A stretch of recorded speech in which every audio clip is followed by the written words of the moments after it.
The echoing haven wasn't your typical space station, unless your idea of typical involves duct tape, recycled air that smells faintly like burnt toast, and a crew that makes a pirate ship look like a Sunday school outing.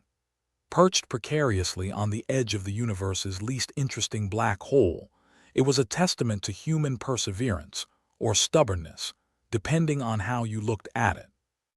Captain Quibble stood on the bridge, or as he liked to call it, the control room of disaster, staring blankly at a flickering console.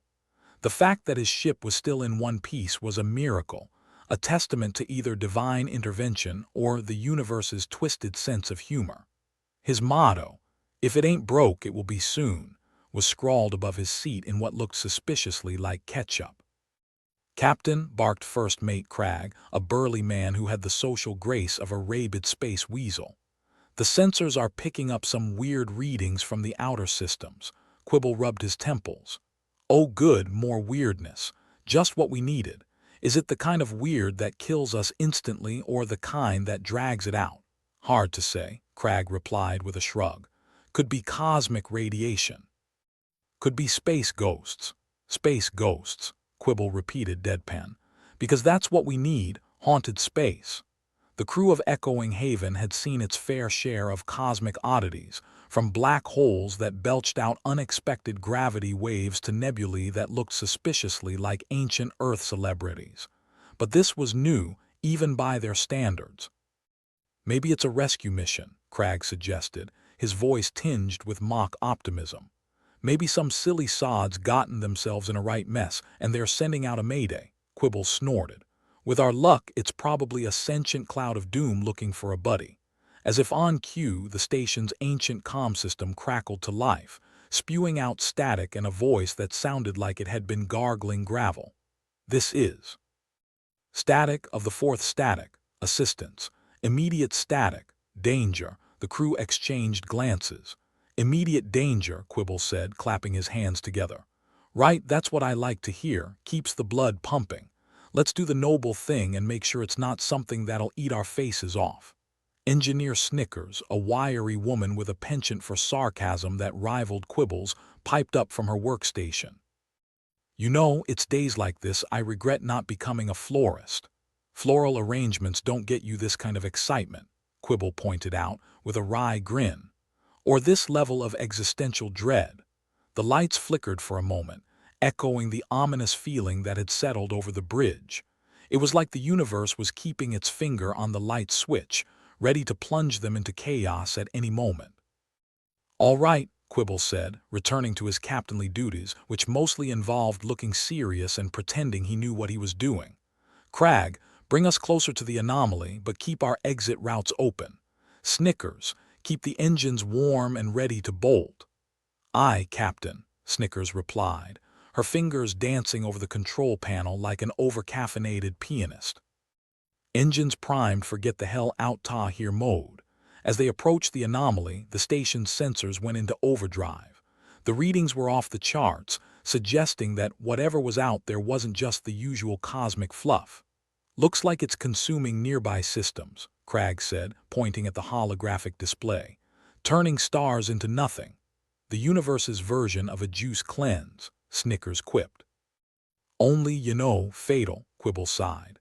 "Just what I needed, an interstellar diet plan. We should send it a thank you card." The ship trembled as they drew closer, the anomaly pulling at them like a cosmic fishing line. It was beautiful in a terrifying, we might die sort of way. Swirling colors and patterns formed a hypnotic dance, a siren's call to any foolish enough to get too close. "Captain, we're getting pulled in," Cragg reported, his fingers flying over the controls in a futile effort to regain some semblance of control. "This thing's got more pull than a galactic tax audit." "Time to test our luck," Quibble muttered. "Snickers, crank the engines." "I want us moving faster than a politician dodging questions." Snickers nodded, her eyes glued to the console as she coaxed more speed out of the aging engines. "If we push them any harder, they'll quit and file a union grievance. But okay, here goes nothing." The ship lurched forward, straining against the anomaly's grip. The crew held their breath, the tension in the room thick enough to cut with a knife. Or a laser scalpel if you were feeling fancy. We're breaking free, Crag announced, relief evident in his voice. For now. Quibble exhaled slowly, a grin tugging at the corners of his mouth. Another day, another death-defying escape. Put it on my tab. As they put some distance between themselves and the anomaly, the crew exchanged glances. "This thing's not going away, is it?" Snickers asked, her voice tinged with curiosity and mild annoyance. "Nope," Quibble replied, folding his arms. "We've got a cosmic anomaly hell-bent on becoming the universe's largest paper shredder." "Great," Snickers said, her tone dry as a desert. "I love having infinite cosmic threats on my to-do list." Right after cleaning the air filters, Quibble nodded, thoughtful for a moment. "We should probably warn the other stations, share the joy and all that." "Yeah, spread the good news," Crag agreed. Like door-to-door salesman with a save the universe pitch. The comm system crackled again, this time a bit clearer. "Any? Static. Respond, this is static. Assist." "Looks like we've got company after all," Quibble mused. "Or someone else is as unlucky as us. Either way, let's try not to die today. I've got plans for next week." With the anomaly lurking in the background, a cosmic predator waiting for its next meal, Echoing Haven set a course for the unknown. Because if there was one thing Captain Quibble and his crew were good at, it was barreling headfirst into the jaws of danger with a smile and a one-liner. "To infinity and beyond," Snickers joked, referencing an ancient Earth saying. "More like to oblivion and back," Quibble corrected, his grin as sharp as a razor. "Let's just hope there's a return ticket." The Echoing Haven floated through the void, the universe's most reliable piece of junk. Captain Quibble was perched in his command chair, which was more of a glorified recliner duct-taped to the floor. The crew was busy, doing whatever it was they did to keep this space station from falling apart. If you asked Quibble, that was an achievement in itself. "Captain, those weird readings from earlier are getting weirder," First Mate Crag said, scratching his head like there was an answer in his scalp. "Well, Crag, I didn't think they were getting any more normal," Quibble replied, his voice dripping with sarcasm. "But thanks for the update. What do we know?" "Not much," Crag admitted. "But whatever's out there, it's playing cosmic Jenga with star systems." "Great. A cosmic game night," Quibble said, slumping further into his chair. "Next, it'll want to play charades with our lives." Snickers piped up, her voice laden with mock cheerfulness. "Hey, maybe it's just bored. Maybe the universe is an angsty teenager, and we're the ants it's frying with a magnifying glass." "Let's hope we're the ants that bite back," Quibble muttered. "All right, let's get some more info. Crag, try not to break anything while you're at it." As Crag clumsily attempted to navigate the sensors, the Echoing Haven shook slightly. A reminder that whatever cosmic lunacy was unfolding, it had a very real potential to ruin their day, or their lives. The jury was still out. "Why is it always us?" Snickers asked, her fingers tapping out a nervous rhythm on her console. "Because we're the galaxy's problem children," Quibble replied. "And the universe has a sense of humor that rivals our own." Meanwhile, deep in the vastness of space, the Nagarth were embroiled in a fight for survival. They were an alien species with a knack for diplomacy and a fondness for overly complicated headgear. It was a wonder they could walk without toppling over. Their flagship, the Resolute, was currently attempting to send out a distress signal, pleading for assistance against the anomaly that was currently eating the universe like a voracious interstellar toddler. "Commander Yelith, our signals are not reaching the humans," an alien officer reported, his voice reverberating through the hall. "Blast it all," Yelith muttered, adjusting his ceremonial headpiece. "We might as well be shouting into a void. Keep trying. We need allies even if they are hairless apes." Back on the Echoing Haven, Quibble was listening to the latest garbled transmission from the Nagarth, which sounded like a bad techno remix of a dolphin arguing with a blender. "Something tells me they're not inviting us for tea," Snickers observed, tilting her head as if that might help the sound make sense. "Sounds more like they're inviting us to a funeral," Quibble said. "Possibly Ior's.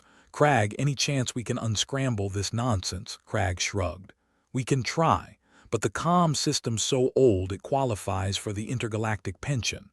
Just do your best, Quibble said, or your worst, your call. The ship continued to drift closer to the edge of disaster.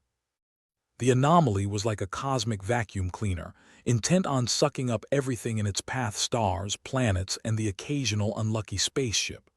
"Captain, we've got something," Crag announced, excitement in his voice for the first time in what felt like eons. "Looks like the Nagarth are trying to reach out. Might want to give him a listen." "All right, patch it through," Quibble said, sitting up straight. "Let's see what our friends with the funny hats want." The comm system crackled to life, this time with a little less static and a little more desperation. "This is Commander Yelith of the Nagarth. Static. Anomaly. Static. Assistance. Static. Immediate danger." Quibble leaned back, a thoughtful expression on his face. "Immediate danger, eh? They should really put that on a sign, like a welcome to the echoing haven kind of sign," Snickers joked. "Exactly," Quibble replied. "Something tells me this is the kind of danger we can't ignore." "What do you want us to do, Captain?" Snickers asked. "First, let's make sure we're not about to become interstellar stew," Quibble said, rubbing his chin. "Then maybe we should figure out what these Nagarth folks want. Could be they're just looking for someone to blame when it all goes wrong." Crag was already scrambling to make contact again, fingers flying over the comm controls. "Trying to clean up the signal," he said, "though I'm not sure it'll help much when we don't speak their language." "They say communication is 90% nonverbal," Snickers quipped. "So we're doing great, right?" "Depends," Quibble replied. "If 90% of their communication involves shooting at us, we might be in trouble." The sensors continued to feed them grim data. The anomaly was spreading, ripping through the fabric of space like a fashion disaster at a cosmic runway show. Nearby systems were disappearing faster than free drinks at a spaceport bar.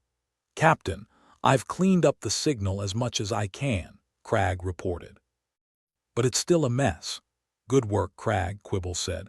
"Now let's try to have a chat with our new friends." He activated the comm system, clearing his throat. "This is Captain Quibble of the Echoing Haven. We received your message, though I'm not sure exactly what you're saying. But hey, we're up for a challenge."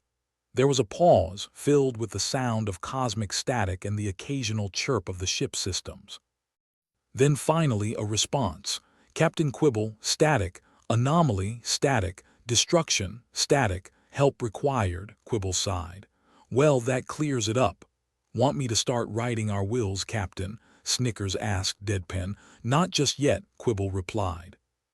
"Let's see if we can figure out what kind of help they are after first." The conversation continued, a back and forth that resembled a bad comedy act more than a diplomatic exchange. With their limited understanding of the Nagarth language and the comm system's tendency to garble everything, they might as well have been trying to communicate with a rock. "Captain, I think they're asking for weaponry," Crag said, squinting at the translation console like it owed him money.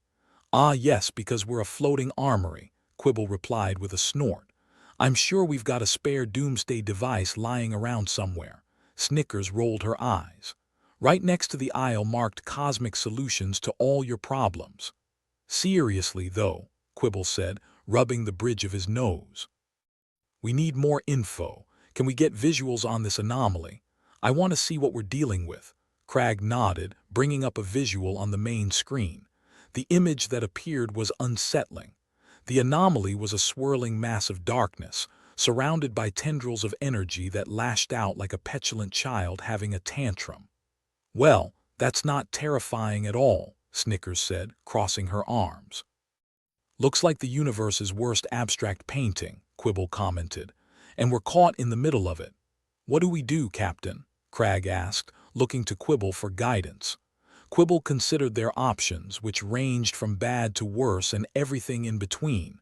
"First, let's keep trying to establish better contact with the Nagarth. If they are in the same mess, maybe we can help each other out.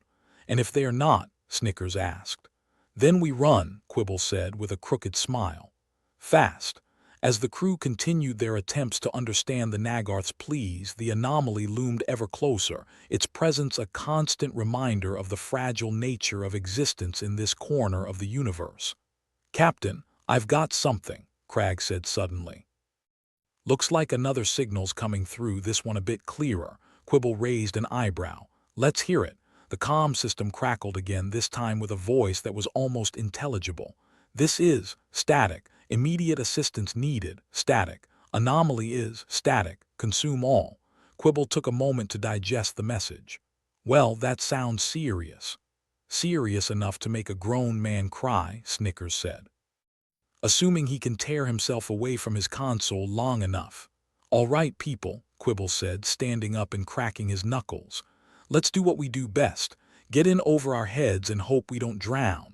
"We're good at that," Cragg said, a rare smile crossing his face. "Damn right," Quibble replied. "Now, let's see if we can make sense of this mess before it swallows us whole." With their limited resources and a communication system that belonged in a museum, the crew of the echoing haven pressed on, determined to unravel the mystery of the anomaly, and there would be allies in the Nagarth. It was a long shot, but then again, they'd always been fans of long shots.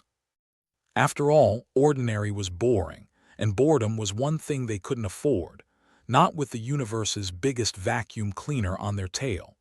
As they worked to stabilize the comm link and decipher the Nagarth's transmissions, Quibble couldn't help but feel a strange sense of optimism.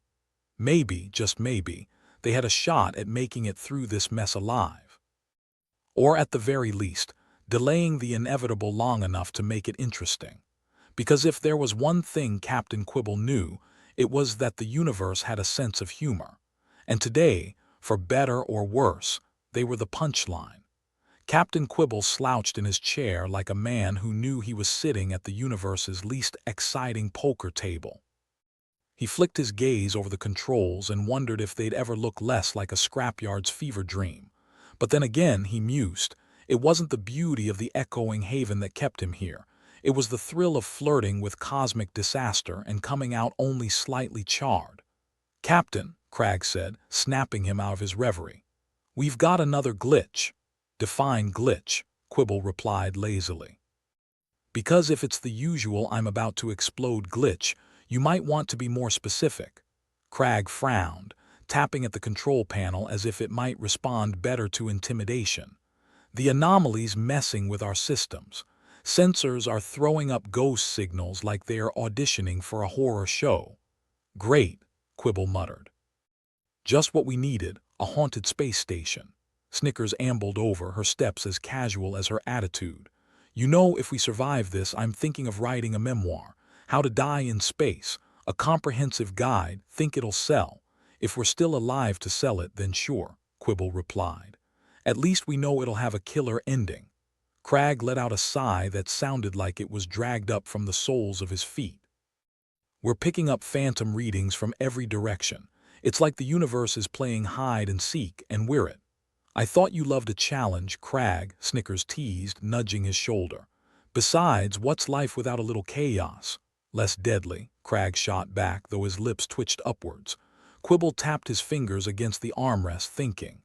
"All right, let's tackle this like the professionals we aren't." "Suggestions? Hit it until it works," Snickers offered, grinning. "Tempting," Quibble acknowledged, "but let's save brute force for later. Cragg, run a diagnostic and see if we can isolate what's causing these ghost signals." Cragg nodded, diving into the system with all the fervor of a man who once swore he'd never work a desk job. "On it, Captain." "If this thing blows up, though, I want it on record that it was your idea." "Noted," Quibble said dryly. "And if it doesn't blow up, I'll take all the credit." As Cragg worked his magic, or rather, his desperate attempts at it, Snickers wandered over to the main viewport. The anomaly loomed in the distance, a swirling mess of darkness that made her think of every bad decision she'd ever made, all in one ominous package. "Hey, Captain," she called over her shoulder. "You ever wonder if maybe we took a wrong turn somewhere, ended up in the cosmic version of a bad neighborhood?" Quibble chuckled. "You mean like everywhere we've ever been since joining this crew?" "Yeah, crossed my mind once or twice." Crag grunted, clearly not enjoying his task. I'm starting to think the problem isn't just these ghost signals. The anomaly's screwing with time itself too. Some systems are running like they are in the past, others like they are in the future. Time travel now, is it? Snickers mused. Guess that explains why my cough is always cold before I finish it. Maybe it's just you being slow, Crag shot back, his fingers never pausing on the console. Hey, I'm savoring it, Snickers protested. You can't rush perfection or the avoidance of work. Quibble shook his head, a smile playing on his lips. This was his crew, a bunch of misfits who somehow managed to keep things together, even when everything around them was falling apart. And right now, it seemed like everything was indeed falling apart. Let's try recalibrating the sensors, Quibble suggested. See if we can separate the reality from the cosmic prank show we're apparently starring in. Crag gave a short nod, already on it. Running recalibration now. But if this thing starts sprouting tentacles, I'm checking out early. Noted, Quibble said, enjoying the banter despite, or perhaps because of the chaos. Minutes ticked by, filled with the steady hum of the ship and the occasional beep as Crag fought the tech. The recalibration seemed to be doing something, though whether it was good or bad was still up in the air. Let's see what we've got, Crag finally said, wiping a hand across his brow. Okay, Anomaly's influence is lessening, at least on the sensors, but we're still picking up some weird readings from the comm system. Because why wouldn't there be more problems? Snickers sighed. Life be boring otherwise, Quibble remarked, leaning forward. Can we get any clearer signals from the Nagarth now? Crag fiddled with the controls, his brow furrowing in concentration. Trying to boost the signal again. If this doesn't work, I'm sending them a message in a bottle next. Great, Quibble replied. I'll start carving SOS into a rock. The comm crackled to life, this time with a bit more coherence. Nagarth, static. Anomaly affecting systems, static, need immediate assistance. Well, sounds like they are in the same boat, Snickers commented. Except their boat has fancier hats. Good to know they've got their priorities straight, Quibble said with a sardonic grin. All right, folks. Let's see if we can give our friends a hand. What exactly do you want us to do, Captain? Crag asked, glancing up from his controls. First, let's make sure our systems don't decide to take a vacation in the middle of this, Quibble replied. Then see if we can get more details on what the Nagarth need. Maybe there's something we can slap together that'll help them out. Slap together, Snickers chuckled. Our standard operational procedure, then. Exactly, Quibble said. Nothing like a bit of duct tape and hope to keep a space station running. As the crew continued their makeshift repairs, the anomaly's presence grew no less ominous. Yet, through the haze of uncertainty and malfunction, a spark of something almost resembling hope flickered.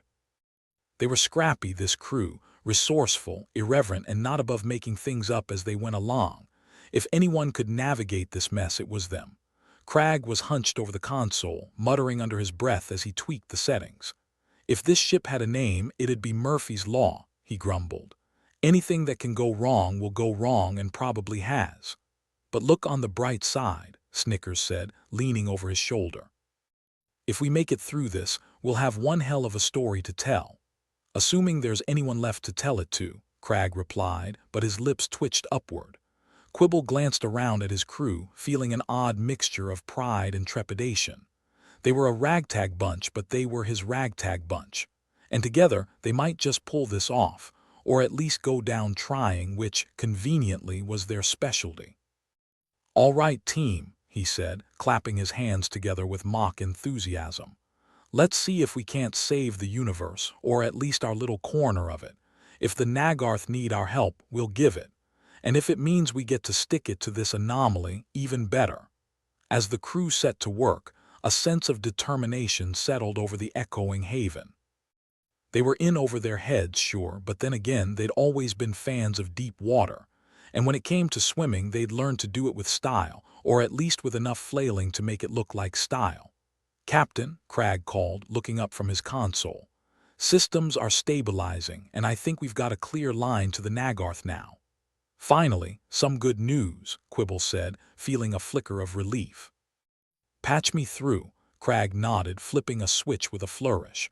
The comm line buzzed, then cleared, revealing the voice of Commander Yelith, sounding as harried as they felt.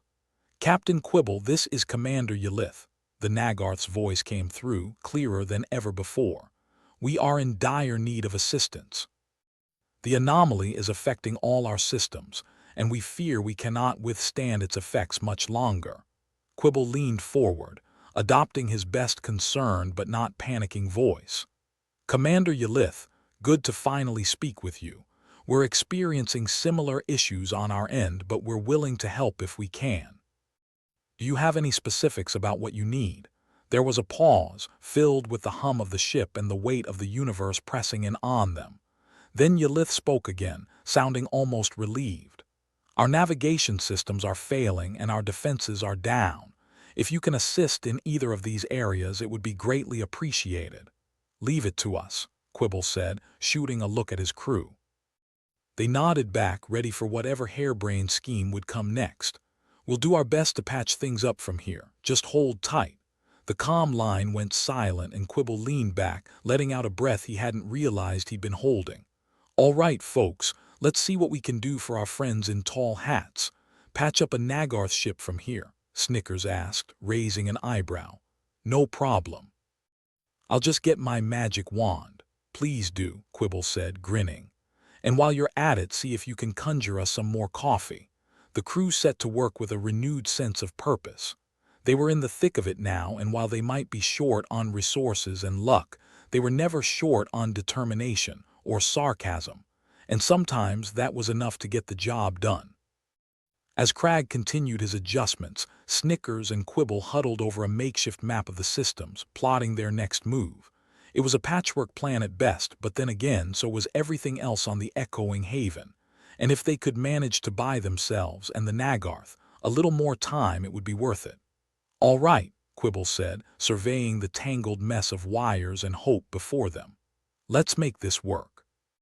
We've faced worse odds before, right?" "Maybe," Snickers said, a glint in her eye. "But I don't remember. I was drunk." "Good enough," Quibble replied. "Let's get to it." And so they did, diving into the chaos with all the enthusiasm of explorers on a new frontier. They were outnumbered, outgunned, and out of their depth, but they were also stubborn as hell. And as long as the anomaly kept trying to swallow them whole, they'd keep fighting back, one sarcastic quip at a time. The echoing haven hung in space like an old, rusted can someone had forgotten in the cosmic pantry. Inside, the crew was engaged in what could only be described as their best impression of headless chickens, albeit sarcastic ones. The comms were alive with a symphony of static, electronic wheezes, and occasional snippets of worried Nagarth chatter. "So, let me get this straight," Snickers began, lounging against the console with the kind of confidence only sheer ignorance could provide. "The Nagarth are having a systems breakdown. Their hats are probably slipping, and they think we can help." "That's the long and short of it," Quibble replied, rubbing the bridge of his nose as if that would somehow massage the absurdity out of the situation. "Apparently, we're their last hope, which just goes to show how low the universe can set the bar." Crag, who was tinkering with a panel that looked as if it had seen better days, snorted. "Desperate times call for desperate measures, even if said measures involve us." Yelith's voice crackled through the comm system, sounding like an interstellar banshee caught in a bad reception zone. "Captain Quibble, any progress on your end? If progress means we've pinpointed the problem to everything's busted, then sure," Quibble answered.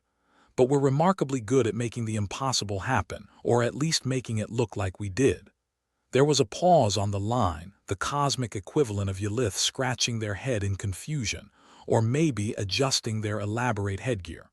"We trust in your expertise, Captain. We will await your further instructions." "See," Snickers grinned. "They trust our expertise. We're practically professionals at winging it." Quibble let out a dry chuckle. "Yeah, if only they knew our secret plan involves equal parts bluster and bafflement." Crag slammed the panel shut with a clank that echoed through the ship.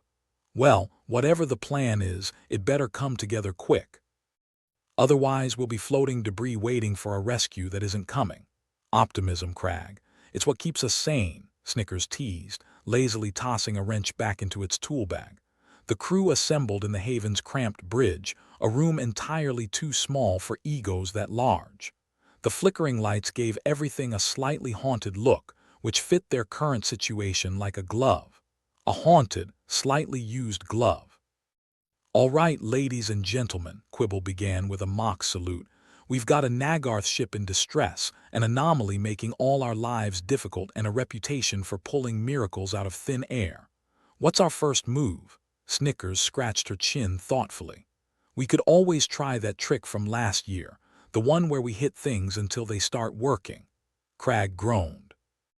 "You mean your patented percussive maintenance technique? Tempting, but let's save that for Plan B." "Right," Quibble said, rubbing his hands together.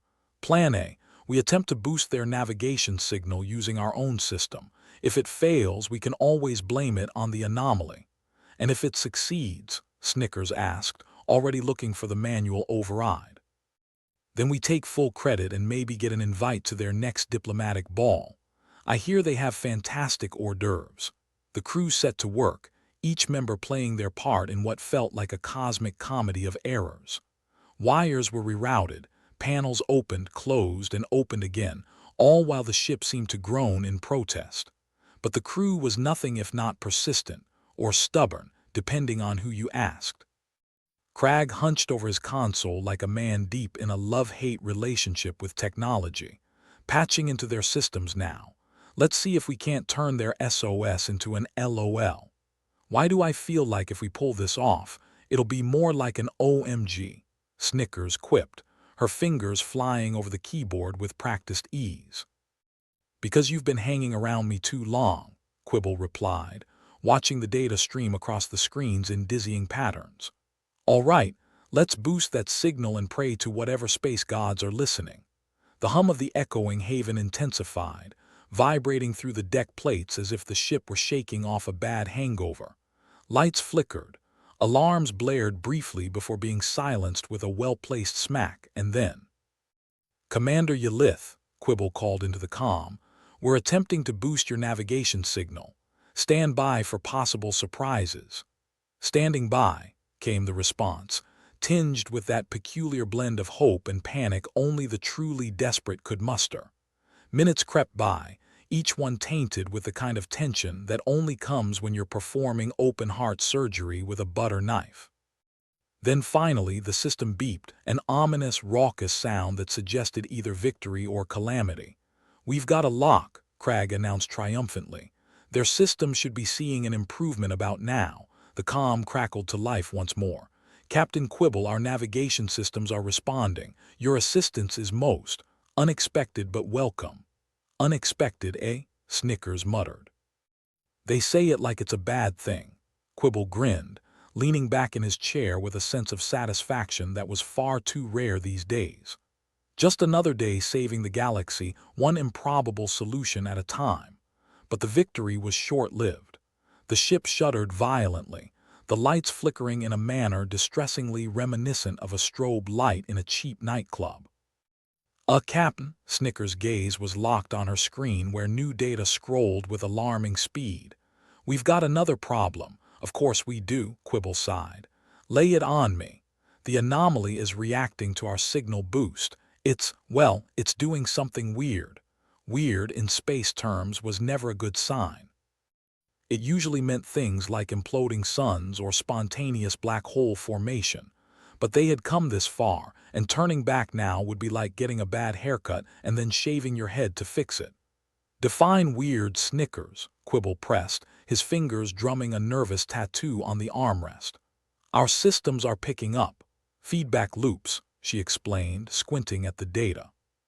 "It's almost like the anomaly is trying to communicate or maybe retaliate.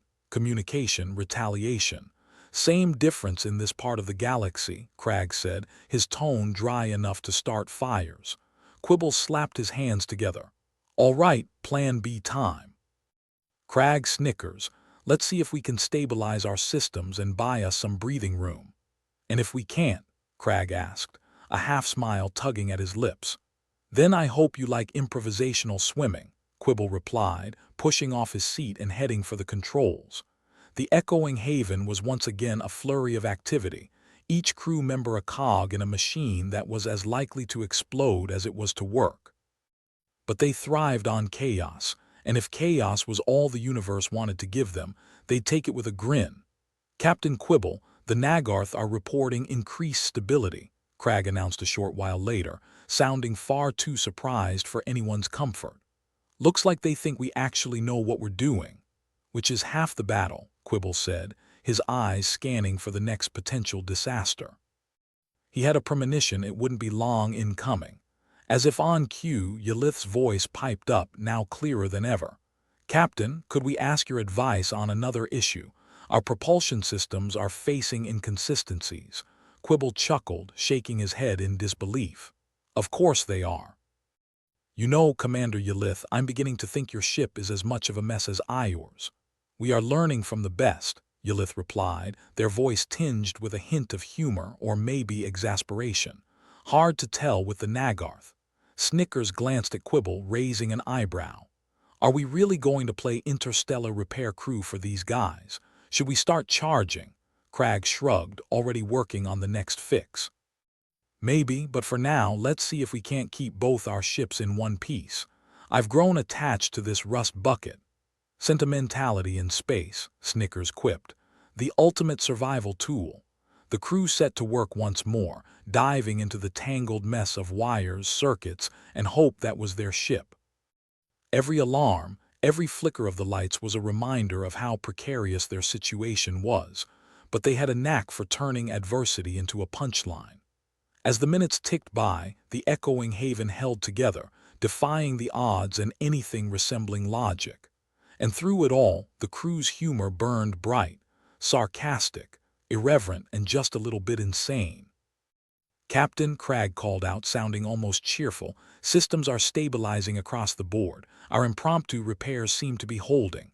Did you hear that, folks? Quibble said, throwing his arms wide. We're not dead yet. Always a plus, Snickers agreed, throwing a mock salute in his direction. The comm crackled once more, Yelith's voice coming through with a note of awe. Captain Quibble, your assistance has been invaluable. Our systems are showing marked improvement. How can we ever repay you? Quibble considered this for a moment, a mischievous glint in his eye. Well, Commander, a bottle of your finest Nagarth spirits wouldn't go amiss. That, and an invite to the next diplomatic ball. I hear those hors d'oeuvres are to die for. Yelith chuckled, a sound that was almost musical if one ignored the underlying static. Consider it done, Captain. We owe you a great debt. With a final crackle, the comm went dead, leaving the crew in a silence that was both a relief and a warning of the next impending disaster. Quibble leaned back in his chair, surveying his crew with a wry smile. Well, team, we've stumbled through another cosmic mess and come out the other side relatively intact. Relatively, Crag echoed, flipping a switch with a flourish. And if the anomaly decides to throw another curveball, Snickers asked, already anticipating another round of chaos. Then we do what we do best, Quibble replied, his grin infectious. We improvise. As the echoing haven drifted through the vast emptiness of space, its crew settled into a rhythm that was both comforting and chaotic. They were a mismatched band of misfits, but they were resourceful, irreverent, and not above making things up as they went along. And as long as the universe kept throwing challenges their way, they'd keep meeting them head-on, with all the sarcasm and stubbornness they could muster. The echoing haven sat in the cosmic abyss like a drunk who'd passed out in a gutter, with no particular inclination to move aside for anyone. Inside, the crew was about as lively as a funeral in a rainstorm, if funerals involved endless circuitry repairs and the looming threat of existential obliteration. Captain Quibble sat slumped in his chair, staring at the flickering console as if it had personally insulted his mother. So, it's official, he said, voice full of the kind of weariness that comes from too many near-death experiences. The anomaly's reach is expanding. It's like the universe's worst case of the flu, spreading just because it can. Fantastic, Snickers replied, her sarcasm as thick as the engine room's grease. Nothing like an impending cosmic apocalypse to get the adrenaline pumping. Cragg, who could usually be relied on to find some new and interesting way to tinker with the ship, was instead hunched over his console, face set in a grimace.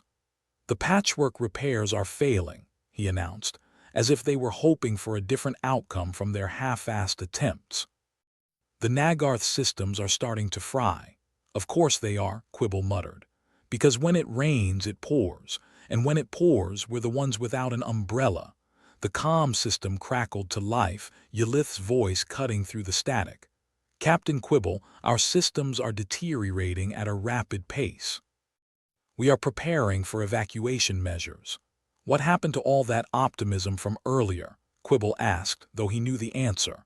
Optimism had taken one good look at the situation and promptly noped out of the building.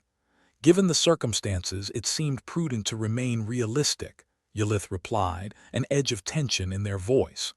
"Realism? What a party pooper," Snickers said, rolling her eyes. "Guess we're not getting an invite to that diplomatic ball after all. Not unless we manage to turn this ship into a miracle machine," Cragg added, already elbow-deep in wires and looking like he might start chewing them out of frustration. Quibble took a deep breath, the kind you take before jumping into a muddy lake because you're told there's treasure at the bottom. "All right, team, let's regroup. Ideas, anyone? Preferably something that doesn't involve increasingly creative swearing at the equipment." Snickers leaned back, her chair creaking ominously.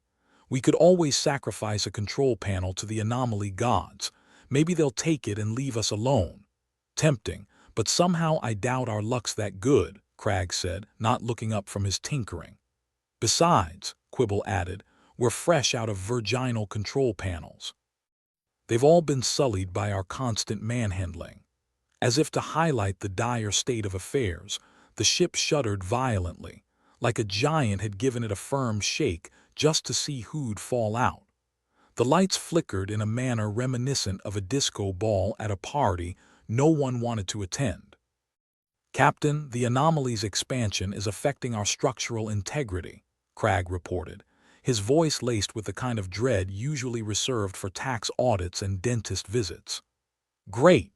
So, if the anomaly doesn't get us, the ship's DIY construction will," Quibble said, stalking over to the main control panel, which was doing its best impression of a Christmas tree on a bender. "Anyone got duct tape?" Snickers asked, half joking, half serious. "Even duct tape's thrown in the towel," Cragg replied, finally looking up. "Face it, folks, we're about one glitch away from becoming space debris." Quibble rubbed his temples, feeling the onset of a headache that could probably outlast the universe itself. "All right, let's play it simple. We need to stabilize the systems long enough to figure out our next move. And our next move is—" Snickers raised an eyebrow, her skepticism as sharp as a space pirate's cutlass.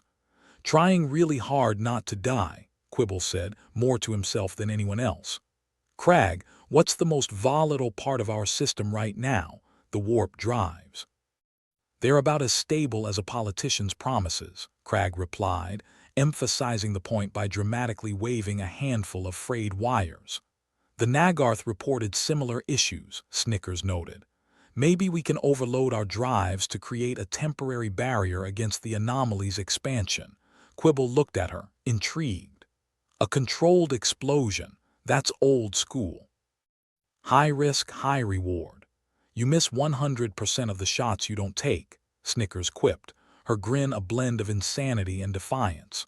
"Or you just shoot yourself in the foot," Cragg muttered, though he was already considering the logistics.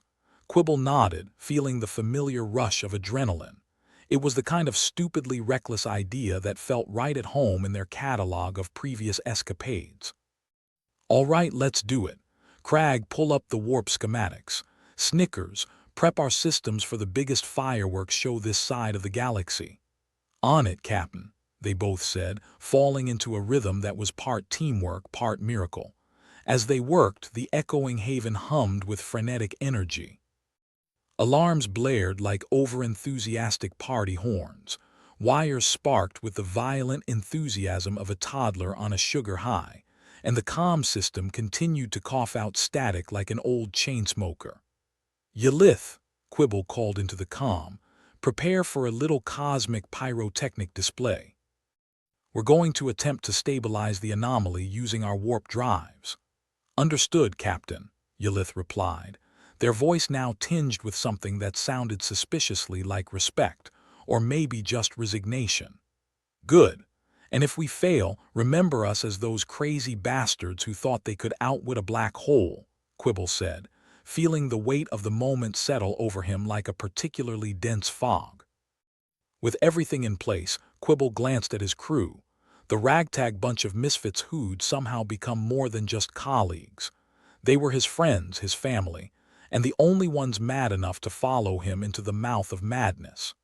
"Here goes nothing," he said, hitting the final sequence with the kind of grim determination usually reserved for last stands and desperate gambles. The ship groaned in protest, shuddering as the warp drives fired up, sending shockwaves through the hull. It was like riding a bull with a hangover while juggling live grenades, a sensation that could only be appreciated by those who'd truly lost their minds.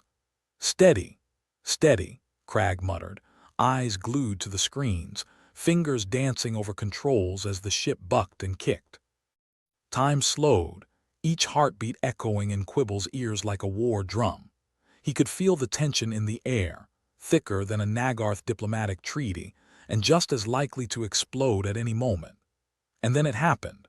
A brilliant cascade of energy erupted from the ship's drives, a dazzling display of power that lit up the darkness of space, pushing back against the anomaly like a shield forged from the hopes of fools. For a moment, just a moment, everything held. The anomaly faltered, its expansion halting in the face of their defiance. It was beautiful, a triumph against all odds. Then reality reasserted itself. The ship lurched violently, alarms screaming as the systems redlined, protesting the abuse like a toddler denied candy. "We've bought time," Snickers reported breathlessly, eyes wide with adrenaline. "But not much. Better than nothing," Quibble replied, though he knew their patchwork fix wouldn't hold forever. On the comm, Ylith's voice was a beacon of hope. "Captain Quibble, your actions have stabilized the anomaly for the moment. We may have a chance to execute a full evacuation." "Glad to be of service," Quibble said, though he knew they were far from safe. "But let's not start writing any victory speeches just yet." He turned to his crew, their faces a mix of exhaustion and determination. "Get some rest if you can. We'll need all hands on deck for whatever comes next." "Sleep?" Snickers asked, raising an eyebrow. "In this economy, think of it as a temporary coma," Quibble replied, a weary grin tugging at his lips. "Just don't get too comfortable. We're not out of this mess yet." With the anomaly temporarily subdued, the echoing haven drifted through the void, a battered ship with a battered crew, standing defiantly against the universe's worst intentions. They were down, but not out, and as long as there was breath in their bodies, they'd keep fighting. After all, what was life without a little chaos, a little madness, and a whole lot of dark humor? Captain Quibble leaned back against the cracked console, the cold metal creaking beneath his weight like an old dog protesting a pat. The echoing haven's lights flickered in their usual epileptic dance, casting a strobe light effect over the bridge that was about as comforting as a horror movie score. "So, here we are," Quibble announced, his voice echoing in the cavernous silence filled only with the ship's groans. "Still alive, and still in the middle of nowhere, with a cosmic anomaly breathing down our necks like it's got a thing for decrepit spaceships." Snickers spun her chair around, her grin wide and her eyes tired. "Guess the universe couldn't afford to lose its favorite comedy troupe just yet." Cragg snorted, his hands busy with a web of wires that spilled from the control panel like the guts of a particularly unfortunate electronic sheep. "More like it's holding onto us for a punchline." Quibble waved a hand through the shimmering holographic display, which was currently engaged in a particularly riveting battle with static interference. "Any sign that our impromptu fireworks actually did something other than give the Nagarth a light show?" Ylith's voice crackled through the comm system, like an old friend who had just discovered the joys of helium. Captain, the anomaly has reacted. We are unable to understand why, but it seems to have stabilized somewhat. Stabilized. Snickers echoed, her tone a cocktail of disbelief and sarcasm. Right. Because cosmic phenomena are known for their peculiar habit of behaving themselves after a stern talking to. It's like scolding a toddler who just tasted crayons and decided to redecorate the walls with their newfound art skills, Cragg added, without looking up from the electronic entrails. Well, whatever we did, it worked. Sort of. Quibble scratched his chin, considering the line between luck and cosmic insanity they just danced along. Let's not question the miracle. Just nod, smile, and pretend we're the smartest beings in the universe. Or at least smarter than a black hole, Snickers quipped, tapping her fingers rhythmically on the armrest. So what's our next move, fearless leader? Gather intel and figure out how long we've got before the universe remembers it hates us, Quibble said. Ylith, keep monitoring the anomaly. Let us know if it coughs or sneezes. Understood, Captain, Ylith replied, their voice laced with an odd mix of bemusement and grudging admiration. Cragg finally emerged from his technological innards, wiping his hands on a rag that looked like it had seen better days, possibly during the Renaissance. I'll see if I can coax more life out of our systems. Maybe they'll cooperate now that they've seen us pull off a miracle. Good thinking, Quibble said, nodding as he surveyed his motley crew. Keep an eye on those warp drives, too. They're the only thing between us and becoming cosmic confetti. Don't worry, Captain, Snickers assured, her smile a flash of white in the dim light. If we're gonna crash and burn, we'll make sure it's a performance worthy of an audience. With renewed determination, or sheer stubbornness, Quibble set about coordinating efforts to keep the ship from embracing its future as space debris. He knew that luck had dropped them a temporary reprieve, but he wasn't stupid enough to believe it would last. Not when the universe had a sense of humor crueler than a Nagarth's idea of a joke. As the crew worked, the ship's interior thrummed with the frenetic energy of last-ditch efforts and whispered hopes. Alarms had stopped their incessant wailing, settling instead into a muted grumble, like an old man with a permanent gripe against the world. The ship might have been on its last legs, but it was holding together if only just. Quibble tapped on the console, eyes scanning the readings, which still refused to make any damn sense.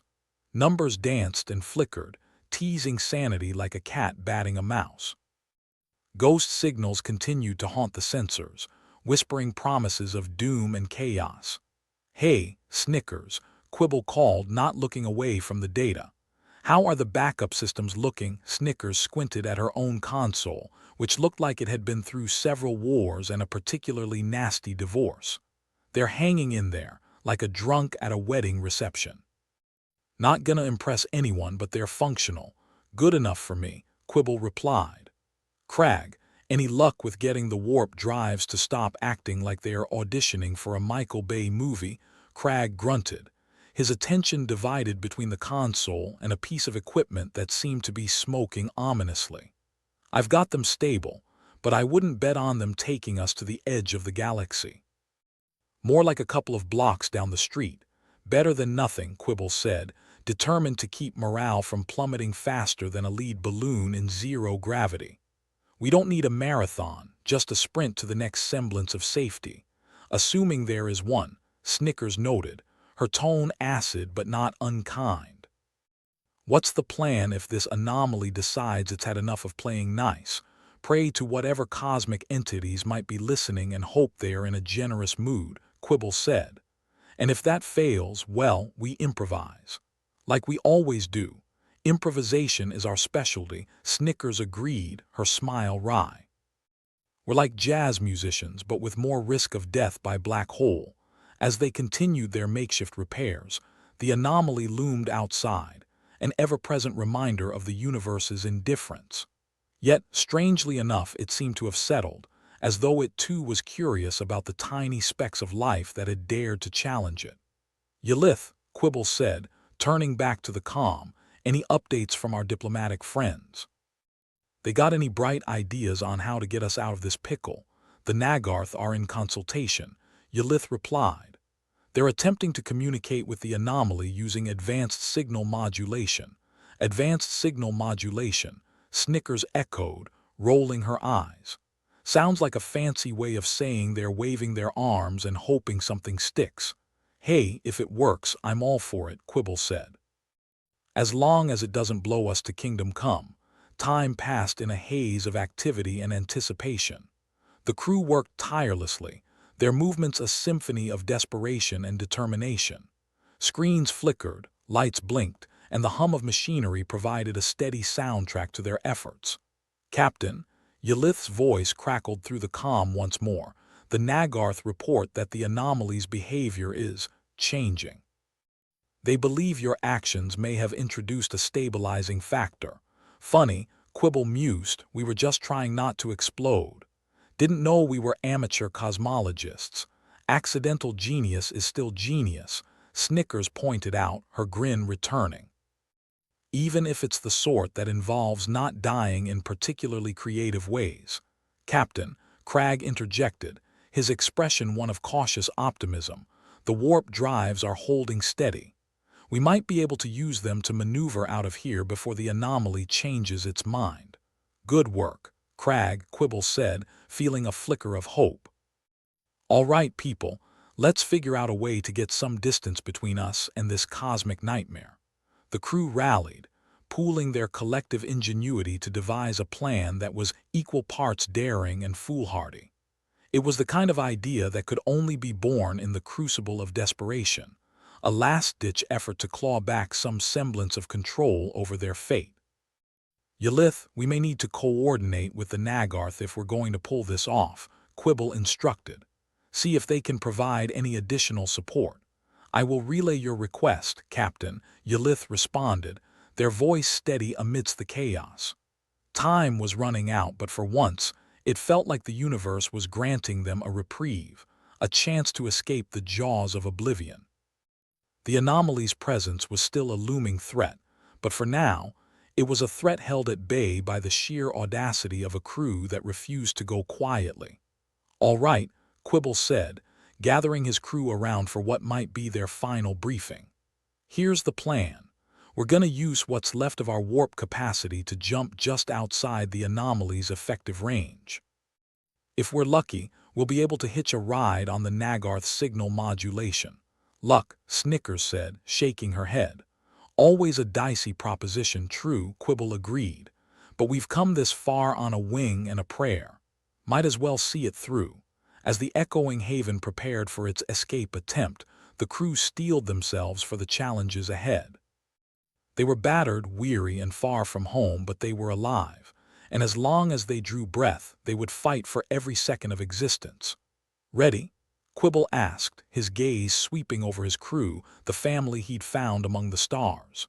Ready as we'll ever be, Cragg replied, his voice a blend of determination and resignation. Let's do this, Snickers added, her eyes alight with the reckless courage that had carried them through so many trials. With a deep breath, Quibble initiated the sequence, the ship shuddering as the warp drives powered up, their hum a familiar, comforting presence amidst the chaos. The universe might have been indifferent, but for a brief moment, it felt like they were in control. The echoing haven surged forward, the void of space wrapping around it like a cloak. The anomaly loomed ever closer, but the ship held its course, defying the odds with every pulse of energy. As they made their desperate leap, Quibble couldn't help but feel a spark of hope. They were still alive, still fighting, and as long as that was true, there was always a chance. A chance to carve out their own fate amidst the stars, to defy the universe with every breath. And maybe, just maybe, they'd live to see another sunrise, another day in a universe that seemed intent on reminding them just how fragile life truly was. But for now, they'd take what they could get, and face whatever came next with the same irreverence that had carried them this far. Because in the end, it was their laughter, their defiance, and their unyielding spirit that defined them. And as long as they had that, they'd never truly be lost. Captain Quibble glanced at the console for the umpteenth time, hoping for a new revelation that didn't involve imminent doom. The numbers still danced their chaotic waltz, flickering like a light switch in a haunted house. "This doesn't look promising," he muttered, leaning back in his chair as if distance might coax the console into behaving. First Mate Cragg, still fiddling with the control panel's rebellious wiring, snorted. "Promising. Promises are for politicians and swindlers, Captain. We just need to make sure our ship doesn't up and die of fright." Snickers, ever the optimist in these dire times, let out a low chuckle. "Guess that makes us the universe's favorite joke. More like a running gag at this point." The echoing haven creaked, its metallic bones groaning as the warp drives revved up for what might be their last hurrah. The ship had all the enthusiasm of a retiree forced to join a marathon it hadn't trained for. The anomaly loomed large on their sensors, a cosmic bully looming over the playground of space. "Yelith, what's the latest from our headgear-obsessed allies?" Quibble asked into the comms, hoping for a scrap of good news to chew on. "They're still modulating signals." Yelith's voice crackled through the static-laden comms. "Apparently, they've developed a fondness for something they call sonic diplomacy." Snickers rolled her eyes. "Sounds like they're trying to sing the anomaly to sleep." "Maybe a lullaby or two. Better than pissing it off, I suppose," Cragg grumbled, nudging a particularly stubborn wire back into place with more force than necessary. "I'd rather not end up as a cosmic footnote," Quibble sighed. "Well, if the universe insists on making us dance, we might as well enjoy the music." "Cragg, how's that warp drive holding up?" Cragg leaned back, rubbing a grease-stained hand over his weary face. "Like a cat on its ninth life. But it's ready for one last leap." "Good, because that anomaly isn't getting any friendlier," Quibble said, squinting at the holographic display, which was more static than stars. Outside, the anomaly swirled, an ever-present reminder of their precarious situation.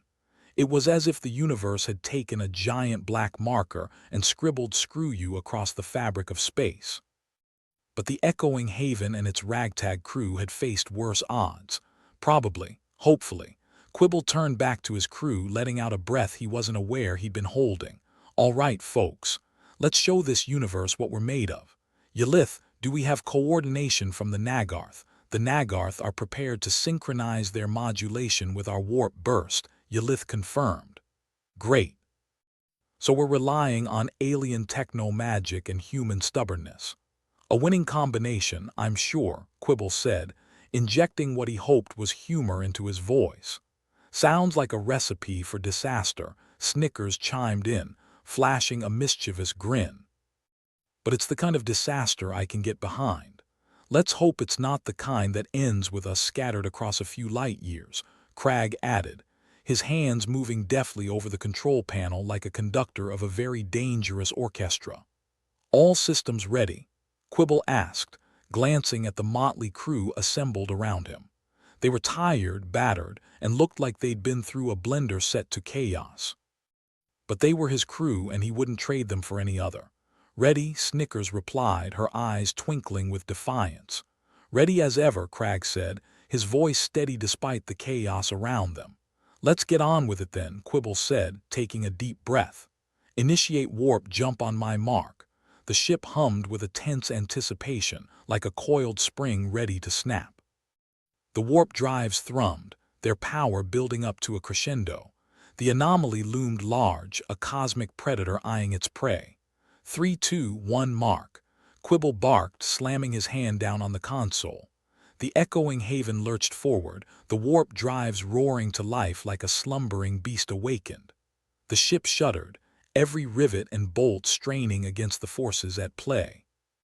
For a moment, it felt like they were simply hurling themselves into the maw of oblivion. But then, against all odds, they surged forward. The universe blurred around them, stars becoming streaks of light as the ship pushed past the anomaly's grasp. For a few breathless seconds, the world was nothing but light and speed, a dizzying kaleidoscope that seemed to stretch on forever. Then with a jarring thud, reality reasserted itself. The echoing haven emerged from the warp, the universe snapping back into focus. The anomaly was behind them, a distant, brooding presence that no longer threatened to swallow them whole. Silence reigned for a heartbeat, the crew collectively holding their breath. Then, as if realizing they had actually survived, the tension broke. Ha! Snickers let out a whoop of triumph, her laughter ringing through the ship. Take that, Universe. Crag leaned back, letting out a long sigh. I can't believe that actually worked. Looks like stupidity saves the day again, Quibble said, a grin creeping onto his face. Never underestimate the power of not knowing when to quit. Yelith's voice broke through the comms, tinged with an odd mix of relief and disbelief. The Nagarth report that the anomaly's destabilization has halted. Your unconventional methods appear to have succeeded. Unconventional. That's one way to put it, Snickers said, shaking her head. Quibble smirked. You hear that, crew? We're accidental heroes. Didn't see that coming, did you? Not even in my wildest nightmares, Crag replied, though his eyes gleamed with something akin to pride. With the immediate threat behind them, the echoing Haven's crew allowed themselves a moment of respite. The ship still groaned and creaked, a testament to their harrowing escape, but it was holding together. For now, that was enough. Quibble leaned back, letting out a contented sigh. Well, folks, I'd say we earned ourselves a drink. Or 5, assuming we don't implode on the way to the mess hall, Snickers added, her grin unyielding. You know, for a minute there, I thought we were going to end up as cosmic roadkill, Crag said, shaking his head in disbelief. Guess we showed that anomaly who's boss. Yeah, nothing like a little human stubbornness to flip the bird at the universe, Quibble replied, feeling a warmth spread through his chest.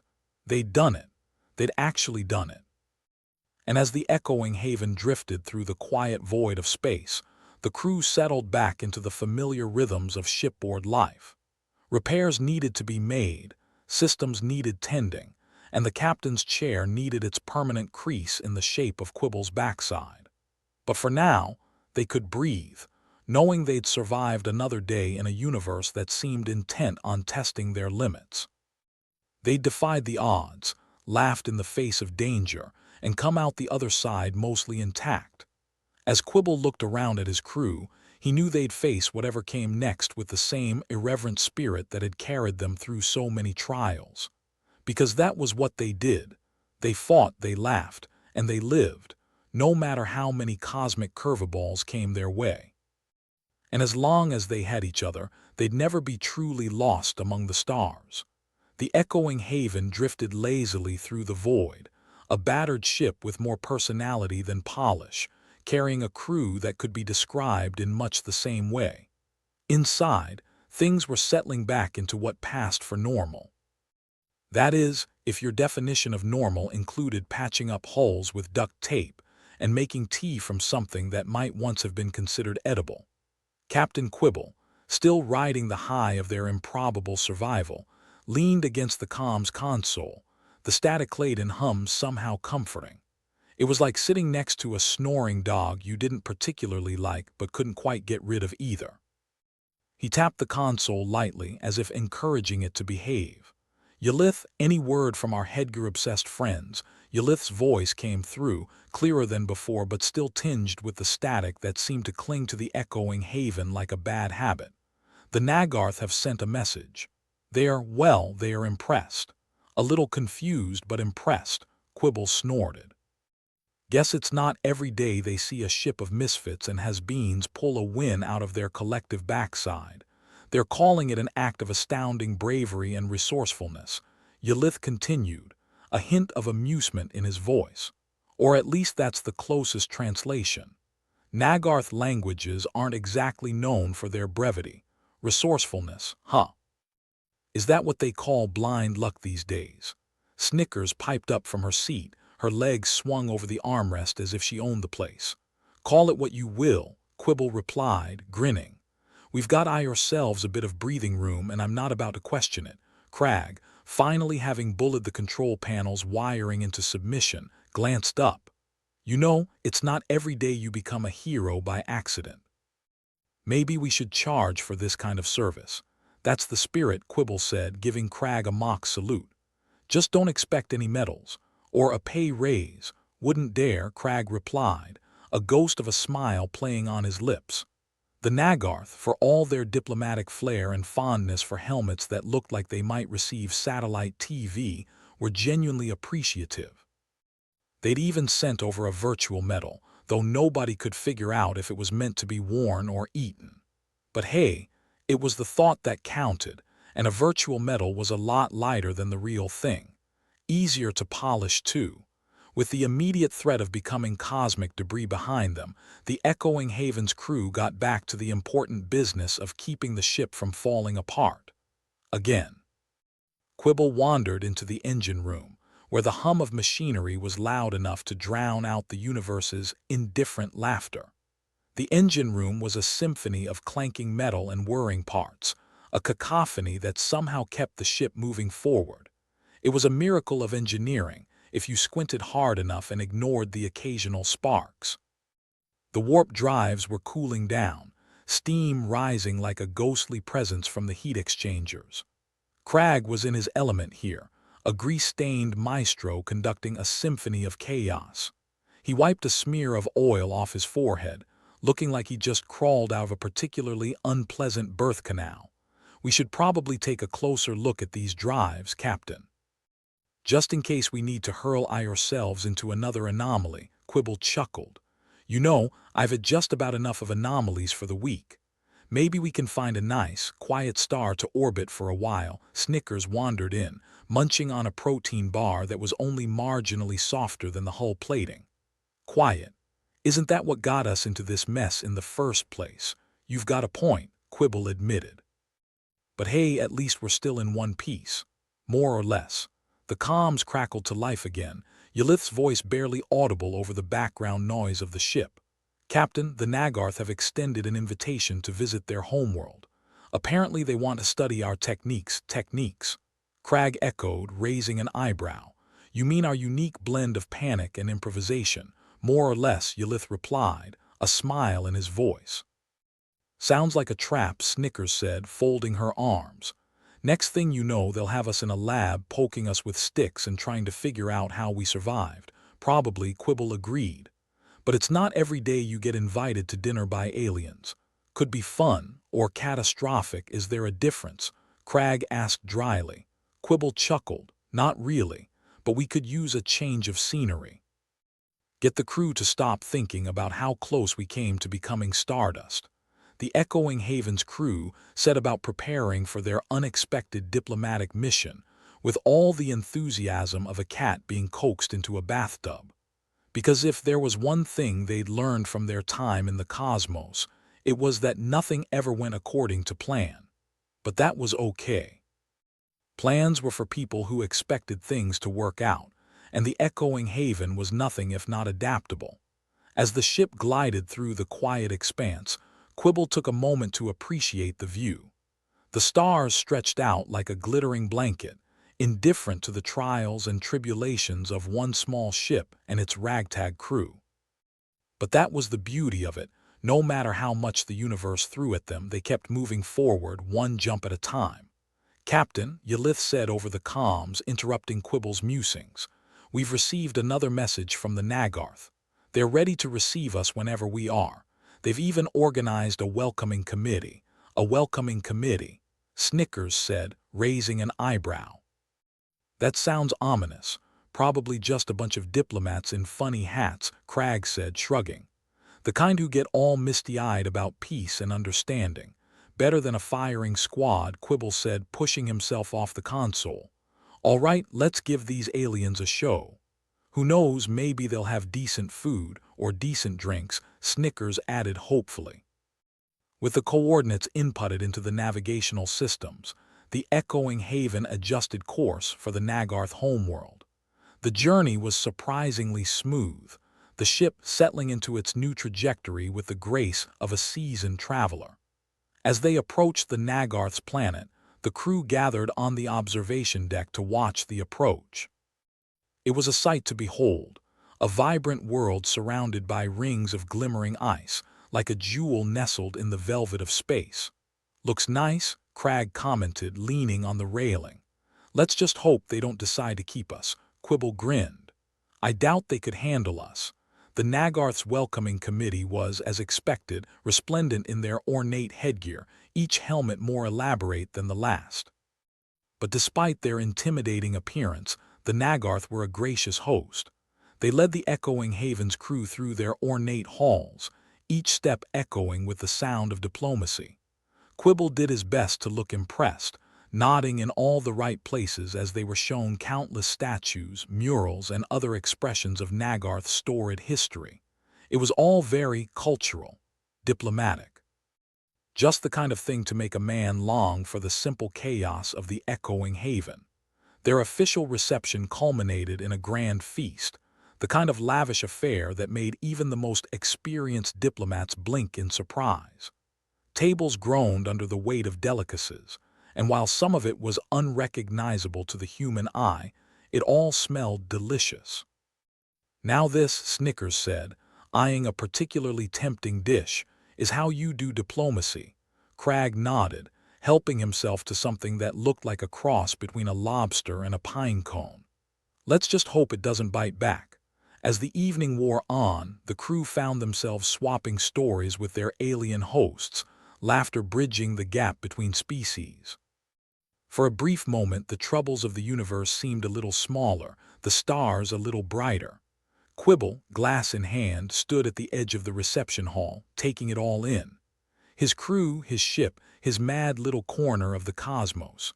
Against all odds, they'd survived, and he couldn't help but feel a swell of pride. He raised his glass, a silent toast to the universe's sense of humor and the indomitable spirit of those who dared to dance to its chaotic tune.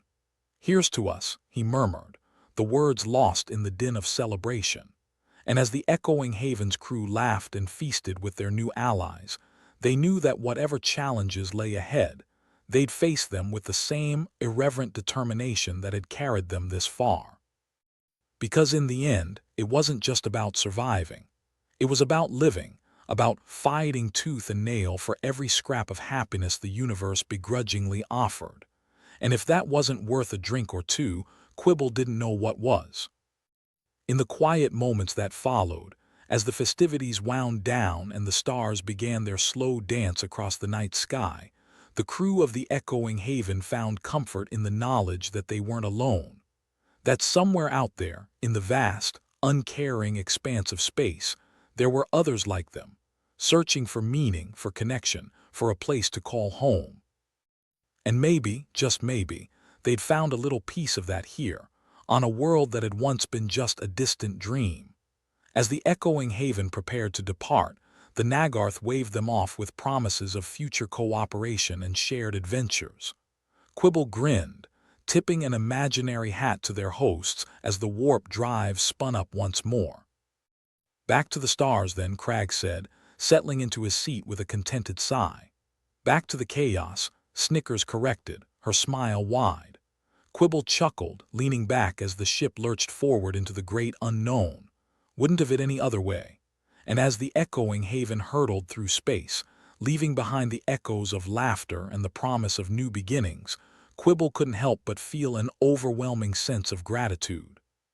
For his crew, for their unyielding spirit, and for the universe that, for all its indifference, continued to offer up surprises. Because no matter how dark the void, as long as they had each other, they'd never truly be lost among the stars.